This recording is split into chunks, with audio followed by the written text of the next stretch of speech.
하나님의 말씀 보겠습니다. 하나님의 말씀 사도행전 12장 1절부터 3절 그리고 21절부터 23절의 말씀입니다. 혹시 너무 더우시면 뒤에 히터 좀 꺼주시기 바랍니다. 사도행전 12장 1절부터 3절 먼저 함께 읽고 후에 21절부터 23절 함께 보겠습니다. 사도행전 12장 1절부터 3절 우리 먼저 함께 합독하겠습니다. 그때에 헤롯 왕이 손을 들어 교회 중에서 몇 사람을 해하려 하여 요한의 형제 야고보를 칼로 죽이니 유대인들이 이 일을 기뻐하는 것을 보고 베드로도 잡으려 할세 때는 무교절 기간이라. 21절부터 23절 우리 함께 합독하겠습니다. 헤롯이 나를 택하여 왕복을 입고 단상에 앉아 백성에게 연설하니 백성들이 크게 부르되 이것은 신의 소리요 사람의 소리가 아니라 하거늘 헤롯이 영광을 하나님께로 돌리지 아니하므로 주의 사자가 곧 치니 벌레에게 먹혀 죽으니라. 아멘.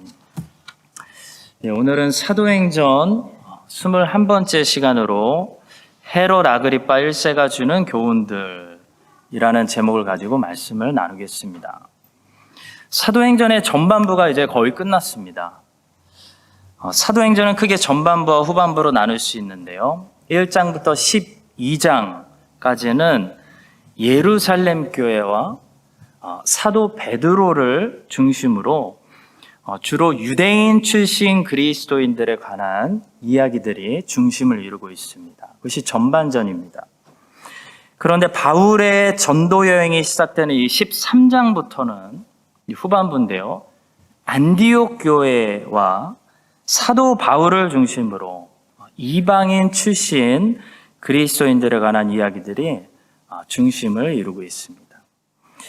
그래서 주님의 유언처럼 복음이 예루살렘에서 먼저 시작해서 유대와 사마리아를 건너서 어떻게 땅끝까지 가게 되는지 보여주는 그 내용이 사도행전입니다. 자, 오늘은 12장에 나오는 전반전 끝에 나오는 이 헤롯 아그리파 1세를 우리가 보면서 그의 이야기를 통해 우리에게 주시는 여러 가지 교훈들을 묵상하도록 하겠습니다. 첫째는 박해의 폭풍은 여러 가지 방향에서 불어온다라는 사실을 묵상하게 됩니다. 12장에서 우리가 지금 보게 되는 이 헤롯의 핍박은 예루살렘 교회가 경험한 제2차 두 번째 핍박이었다라고 할 수 있습니다. 1차 핍박은 유대인들로부터 왔습니다. 산헤드린으로부터 왔습니다. 1차 때는 스데반이 순교했는데 2차 때는 야고보가 순교했습니다. 유대인들이 한참 잠잠한가 싶더니 전혀 생각지도 못한 새로운 핍박이 헤롯으로부터 시작되었습니다. 유대인들은 한동안 잠잠했던 것 같습니다. 거기에는 몇 가지 이유를 우리가 생각해 볼 수 있는데요. 기대했던 다소의 사울이 완전히 변심해가지고 그들을 배신했기 때문에 산헤드린이 조금 충격을 받았던 것 같습니다. 그래서 좀 멍하니 있었던 것 같습니다.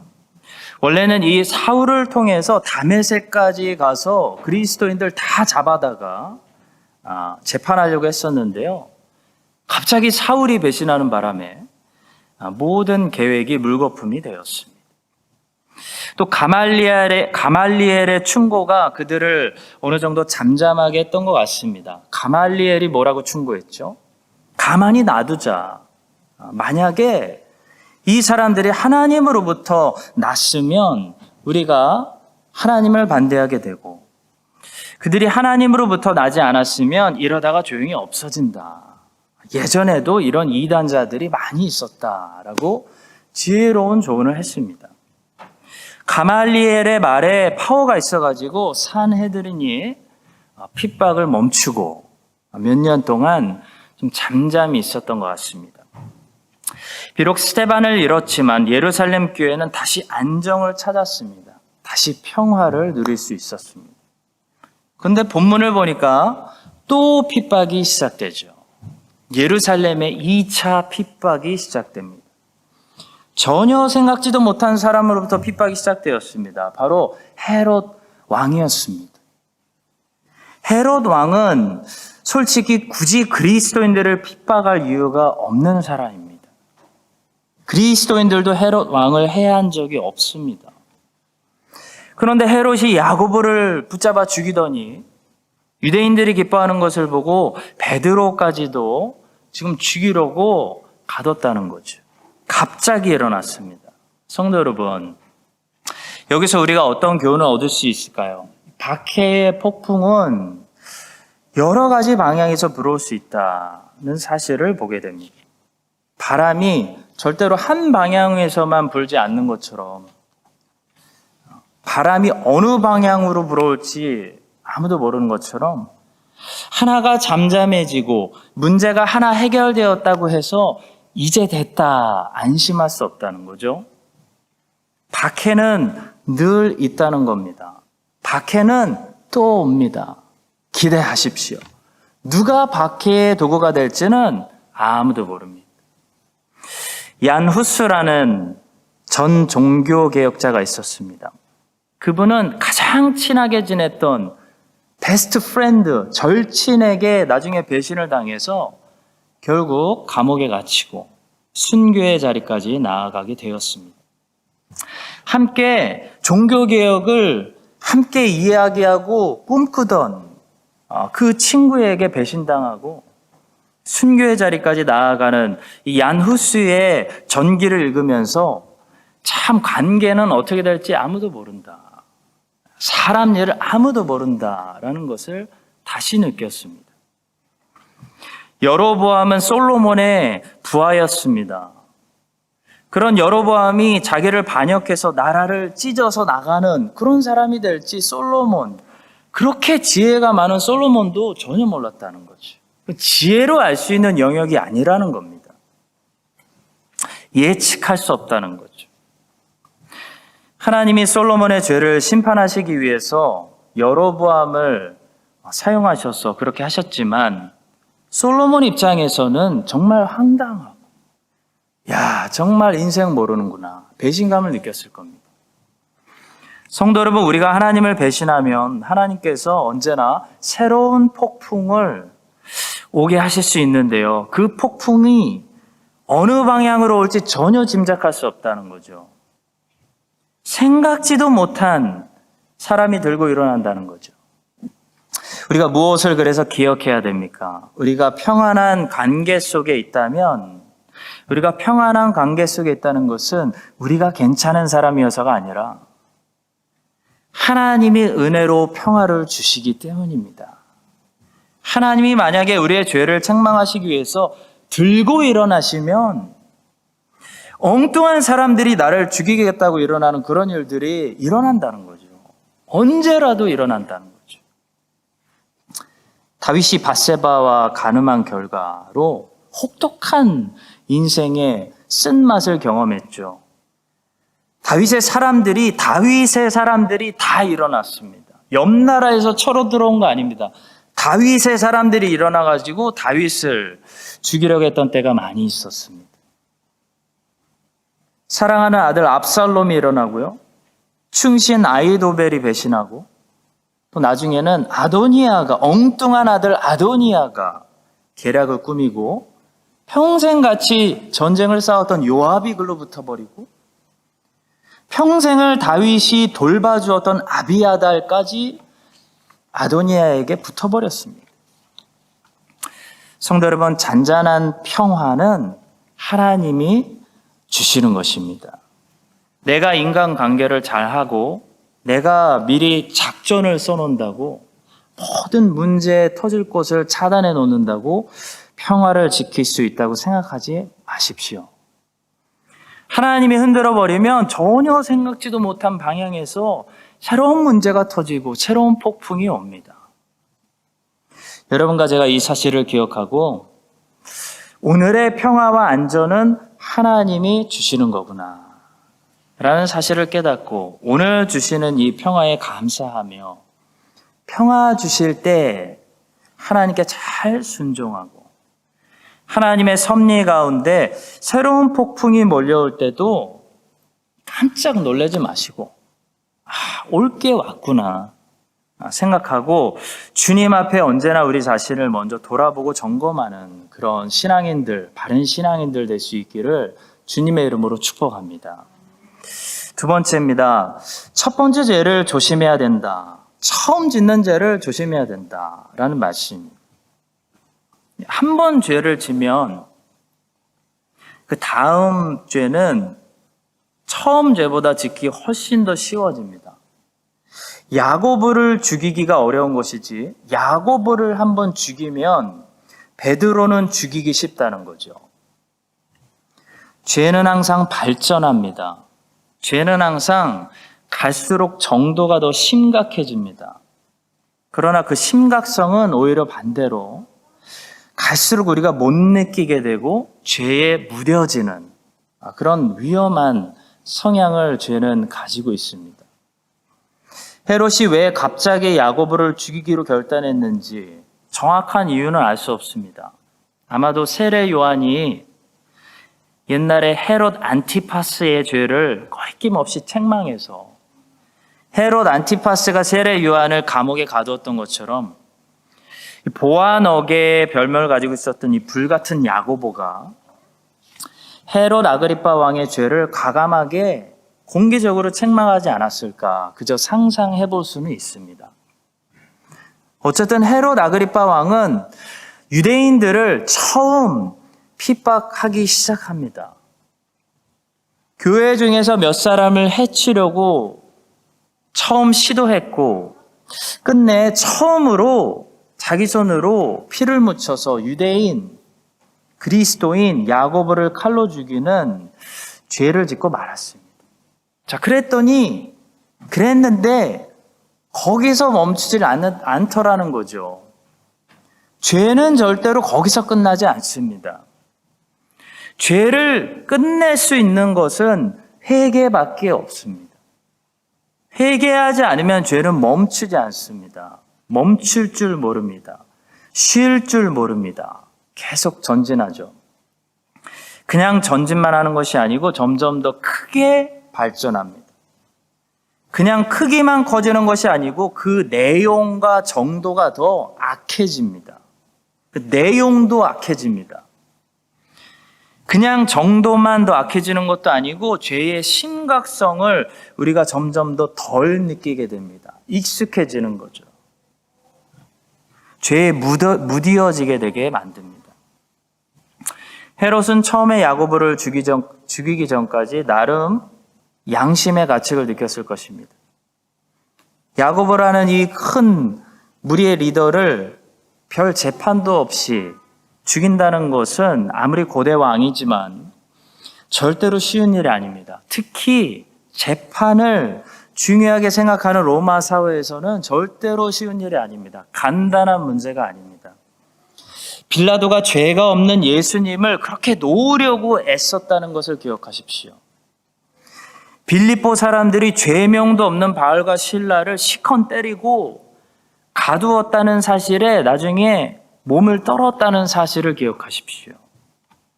로마의 군대가 죄를 찾지 못하는 바울 한 사람을 지키기 위해서 어떻게 움직였는지 생각해 보시면 로마 사회에서 죄명도 없이 불법으로 사람 한 명을 죽이는 것이 얼마나 어려운 일인지 생각할 수 있습니다. 그런데 헤롯은 야고보를 죽였습니다. 그런데 한 번 죽이고 나니까 더 담대해졌습니다. 그래서 이번에는 베드로도 죽여야 되겠다라는 생각을 했습니다. 성도 여러분, 죄는 회개하기 전까지 점점 더 커지고 더 심각해지고 점점 더 심각성을 못 느끼게 하는 그런 힘이 있다는 것을 우리가 알아야 됩니다. 어렸을 때는 엄마 아빠 앞에서 거짓말 한번 했다가 들키면 펑펑 울었었던 기억이 납니다. 내가 거짓말을 했다니, 내가 거짓말을 했다는 사실이, 엄마 아빠에게 거짓말했다는 사실이 너무 무서워서 펑펑 울었던 그런 기억이 아마 다들 있으실 겁니다. 그런데 점점 어른이 돼가면서 우리는 어떻게 됐죠? 별로 심각한 내용이 아니면 거짓말 정도는 양심에 꺼리낌 없이 얼굴빛 하나도 변하지 않고 할 수 있는 죄에 무뎌지는 그런 사람들이 되는 것을 보게 되지 않습니까? 우리 고난주간에 우리가 해야 할 것은요, 우리의 죄를 우리가 심각하게 성령님의 조명 안에서 보게 되는 것입니다. 예수님이 왜 2000년 전에 십자가로 가셔야 했습니까? 여러분과 저의 죄 때문입니다. 우리는 너무나 익숙해져서 이제는 별로 양심의 가책도 느끼지 못하는 그 죄가 너무 심각하기 때문에 예수님께서 십자가로 가신 겁니다. 점점 더 포악해지고 점점 더 악해지고 점점 더 피에 굶주려지고 있는 헤롯의 끔찍한 모습을 보면서 점점 더 죄에 익숙해지고 무디어지는 이런 헤롯의 모습이 여러분과 제 안에는 없는지 오늘 돌아보며 이 고난주간에 모든 죄들을 정말 우리 중심으로부터 다시 한번 애통하고 회개하는 그런 우리 모두가 될 수 있기를 주님의 이름으로 간절히 축복합니다. 세 번째로, 악을 보면 악을 침묵하지 말고 책망해야 된다는 사실입니다.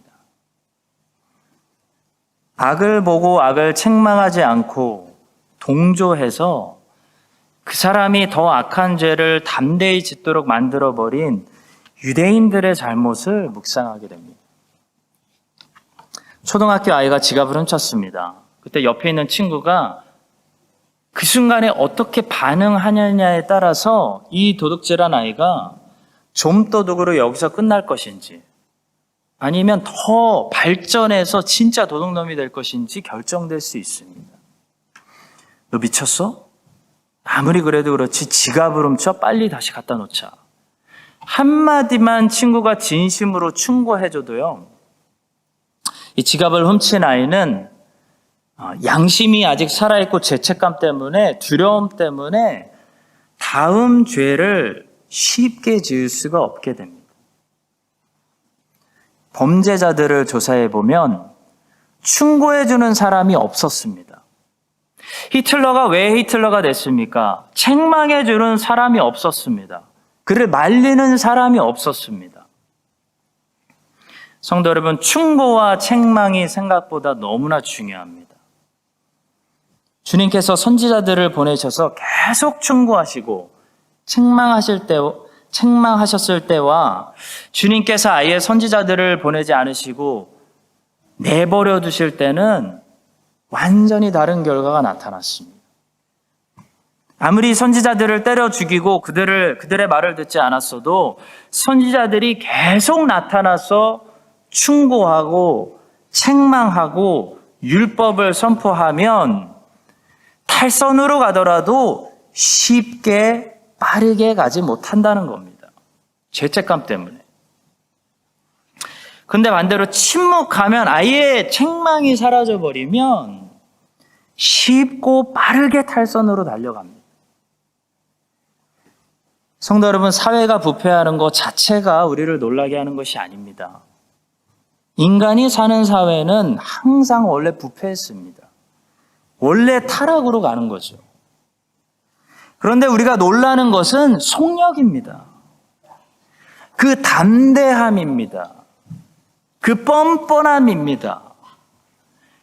죄를 짓는 것은 놀랄 일이 아닙니다. 죄를 담대하게 짓는 것이 우리를 놀라게 하는 거죠. 왜 사회가 빠르게 부패할까요? 뭐가 없다는 거죠? 책망이 없어진 겁니다. 책망하는 입술들을 법하고 이 사회 문화가 다 막아버린 거죠. 구약으로 하면 선지자가 사라진 겁니다. 이세벨이 책망 듣기 싫어서 선지자들 다 죽인 거와 같은 겁니다. 엘리야만 남았습니다. 엘리야만 책망했습니다. 그 책망 듣기 싫어서 엘리야도 죽이려고 이세벨이 찾았죠. 책망이 너무나 중요합니다. 유대인들은 헤롯이 야고보를 죽였을 때 직접 죽인 것은 아니었지만 헤롯의 잘못을 침묵했습니다. 오히려 잘한다 동조했습니다. 여러분, 헤롯이 왜 베드로를 잡았냐면 유대인들이 좋아했기 때문입니다. 3절의 말씀이죠. 유대인들이 이 일을 기뻐하는 것을 보고 베드로도 잡으려 할세. 때는 무교절 기간이라. 유대인들은 그리스도인들을 직접 죽이지는 않았어도 유대인들은 하나님 앞에서 공범이 됩니다. 야고보도 유대인인데 만약 유대인들이 왜 죄 없는 사람을 죽였냐고 헤롯을 맹렬히 비난했다면 헤롯은 유대인들을 무서워서 핍박을 멈췄을 겁니다. 그러나 유대인들은 기뻐했습니다. 동조했습니다. 침묵했습니다. 가만히 있으면서 속으로 더 해라, 잘한다 라고 생각했습니다. 유대인들이 기뻐하는 것을 보고 헤롯이 더 날뛴 겁니다. 그래서 유대인들은 무죄가 아니죠. 유대인들은 유죄입니다. 침묵죄, 동조하는 죄, 책망하지 않은 죄, 부추기는 죄를 가지고 있는 공범입니다. 성도 여러분, 우리는 우리의 손으로 직접 죄를 짓지 않지만 공범은 아닐까요? 세상의 죄를 침묵으로 동조하고 있지는 않을까요? 하나님의 사람들은 구약의 선지자들처럼 하나님의 말씀으로 세상을 책망해야 됩니다. 세상이 미워하더라도, 듣기 싫어하더라도 엘리야처럼 책망해야 세상이 느리게 타락하고 어렵게 죄를 짓는 것이지, 우리가 침묵해버리면, 아예 책망을 없애버리면 우리 자녀들이 앞으로 살아가야 되는 세상은 걷잡을 수 없이 타락합니다. 죄를 짓더라도 쉽게 지을 수 있는 그런 세상이 되고 만다는 거죠. 죄를 어렵게 짓는 것과 쉽게 짓는 것은 완전 다른 세상입니다. 죄를 쉽게 담대하게 지을 수 있는 세상에 와버리면 어떻게 우리 자녀들이 죄의 유혹과 싸워서 이기겠습니까? 죄를 짓는 것이 어려워야 죄의 유혹과 싸울 수 있죠. 죄를 짓는 것이 쉬운 세상이 오지 않도록 막으려면 지금 죄를 책망해야 됩니다. 가정에서 엄마 아빠가 선을 딱 그어놓고 있으면 아이들은 죄인들이라 선을 넘더라도 어렵게 넘습니다. 쉽게 넘지 못한다는 거죠. 그것이 부모의 존재감이죠. 엄마 아빠가 주일 성수 한 번도 빼먹지 않는 부모의 자녀들은 술 먹어도 그 다음날 교회 가야 되는데 라는 생각은 합니다. 쉽게 빠지지 못한다는 거죠. 교회에 빠지죠. 빠지는데 교회에 빼먹는 것이 너무 그 친구들에게 어렵다는 겁니다.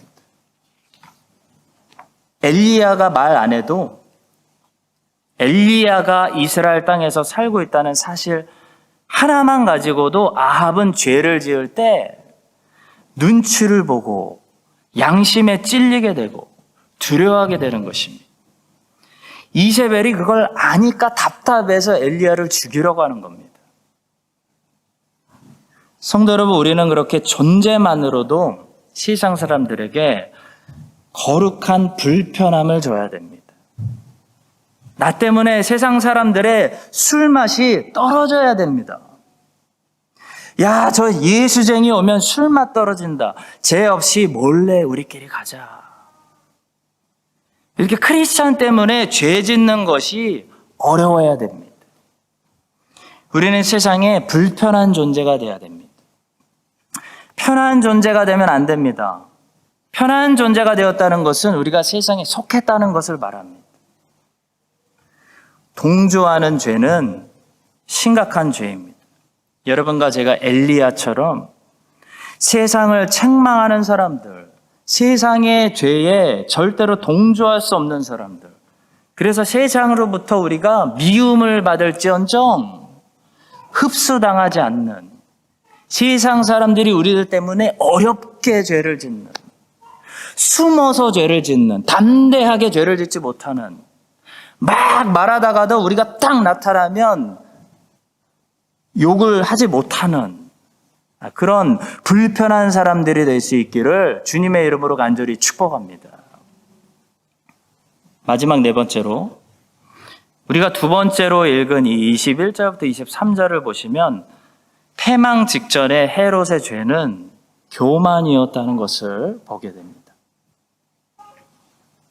살인을 하고 이유도 없이 교회를 핍박했던 헤롯의 죄는 일단 보류되었습니다.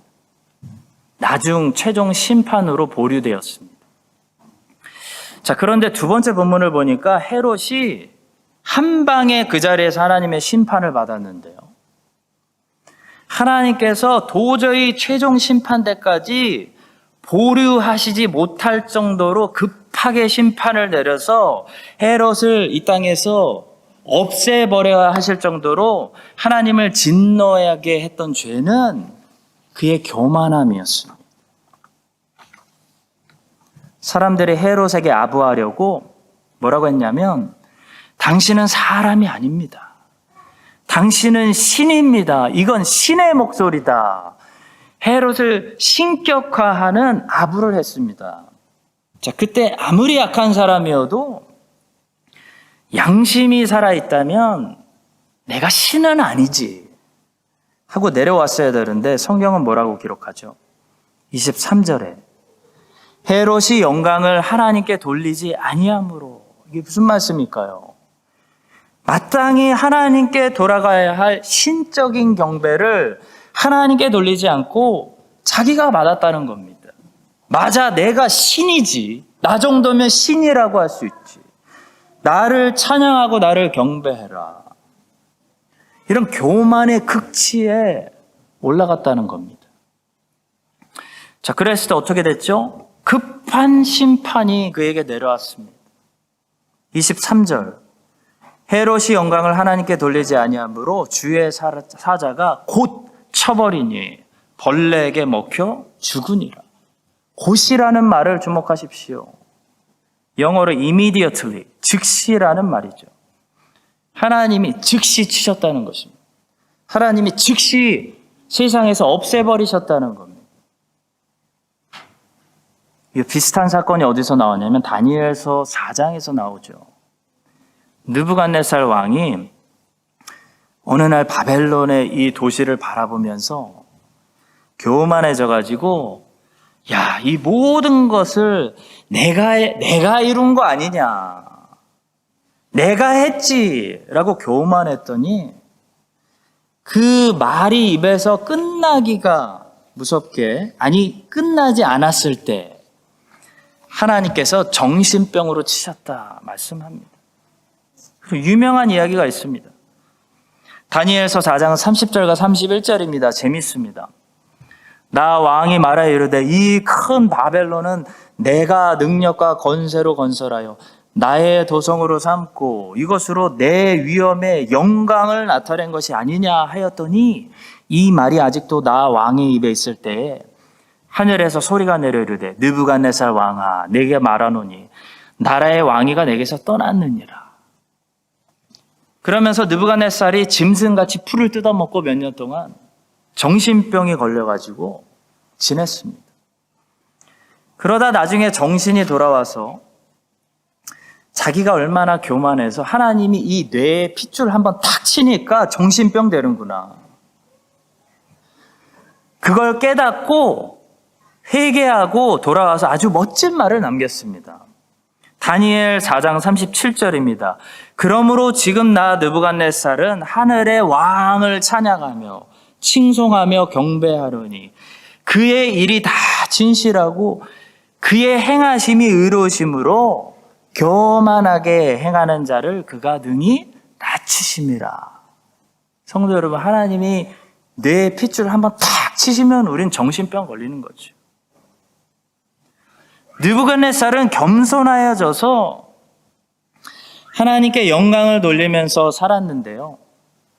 헤롯은 하나님께 영광을 돌리지 않고 자기가 하나님인 것처럼, 자기가 왕에서 명령 하나로 사람 죽이고 살리고 다 할 수 있는 것처럼 착각하다가 어떻게 죽었습니까? 벌레에게 먹혀 죽는, 그냥 벌레는 밟으면 될 수 있는 존재라고 생각했는데 벌레가 나를 먹어 죽는 그런 비참한 심판으로 삶을 끝냈습니다. 사랑하는 성도 여러분, 패망 직전의 헤롯의 죄는 다른 죄가 아니라 교만 죄였습니다. 누가 교만해진 것을 봤다. 그럼 무슨 신호죠? 무슨 신호일까요? 아, 저 사람 이제 끝났구나라는 신호입니다. 어느 분야를 막론하고. 사울이 교만해졌을 때 자기를 위해서 기념비를 세우고 교만해졌을 때 하나님은 사무엘을 통해서 말씀을 선포하셨습니다. 사울아, 너 왕이 끝났어. 다른 사람 이미 세웠다. 너는 끝났다라는 말씀입니다. 잠언 16장 18절은 이렇게 말씀합니다. 교만은 패망의 선봉이요 거만한 마음은 넘어짐의 앞잡이니라. 교만한 사람은 감히 하나님과 경쟁하기 때문에 하나님께서 반드시 낮추실 수밖에 없습니다. 여러분과 제가 이 사실을 깨닫고 이 고난주간에 더욱더 우리의 마음을 겸손히 낮추어서 주님, 나는 먼지에 불과합니다. 나의 공로 누더기에 불과합니다. 하나님만 높임 받으시고 하나님만 찬송 받으시고 모든 영광 취하시고 오직 예수님만 의지하고 바라보는 이 불쌍한 무능력한 죄인에게 긍휼을 베풀어 주시옵소서 라고 기도하는 그런 기도회가 우리 중심에 있는 그런 겸손한 마음, 마땅한 마음, 그런 마땅한 피조물들 다 되시기를 예수 그리스도의 이름으로 간절히 축원합니다. 우리 함께 기도하고 마치겠습니다. 함께 기도하고 각자 기도하고 돌아가겠습니다. 두 가지만 기도하겠습니다. 악을 보고 악을 침묵하지 말고 책망합시다. 엘리야처럼 우리가 엘리야가 됩시다. 책망한다고 세상에 하나님께 회개하고 돌아오지 않을 수는 있습니다. 거기에 실망하거나 절망하지 마십시오. 거기에 어차피 안 되니까. 그래서 포기하지 마세요. 왜냐하면 엘리야가 있는 거랑 없는 거랑 너무 차이가 다릅니다. 엘리야가 선지자가 그래도 계속 책망하면 아합이 무서워서 담대하게 죄짓지 못하고 느리게 타락한다는 거죠. 근데 아무 선지자가 책망하지 않고 있으면요, 세상은 담대하게 죄를 짓고 빨리 타락하는 겁니다. 사랑하는 우리 자녀들이 이 땅에서 살아가야죠. 우리 자녀들도 결혼하고 아이들 낳고 살아가야죠. 그럼 이 땅이 느리게 타락해야 되는데 그러려면 우리가 지금 책망해야 됩니다. 여러분과 제가 엘리야가 돼야 된다는 거죠. 하나님의 말씀은 이렇습니다. 그건 죄예요. 죄를 지면 안 돼요. 이렇게 계속 책망하는 이 땅에 깨어있는 엘리야가 될 수 있도록 우리 함께 기도하도록 하겠습니다. 한 번 더 기도하겠습니다. 함께 기도하고 각자 기도하고 가겠습니다. 패망의 선봉은 교만입니다. 망하고 싶으면 교만하면 됩니다. 우리 모두 헤롯이 교만해서 오늘 급히 망하는 그런 모습을 보면서 이 고난 주간에 하나님 앞에서 조금이라도 어떤 내가 좀 잘했지, 내가 잘하는 거지 라는 그런 교만한 마음들이 있으면은 그것 때문에 우리가 하나님 앞에서 더 복을 누리지 못할 수도 있습니다. 그런 모든 교만한 그런 봉우리들 다 깎아버리고 하나님 다 뾰족뾰족한 부분들 깎아주셔서 둥글둥글하게 해주십시오. 내 뾰족한 부분들이 하나님을 찌르고 사람들을 찌릅니다. 하나님 저를 깎아주세요. 겸손하게 해주세요. 마지막으로 기도하고 우리 각자 기도하고 돌아가겠습니다. 기도하겠습니다.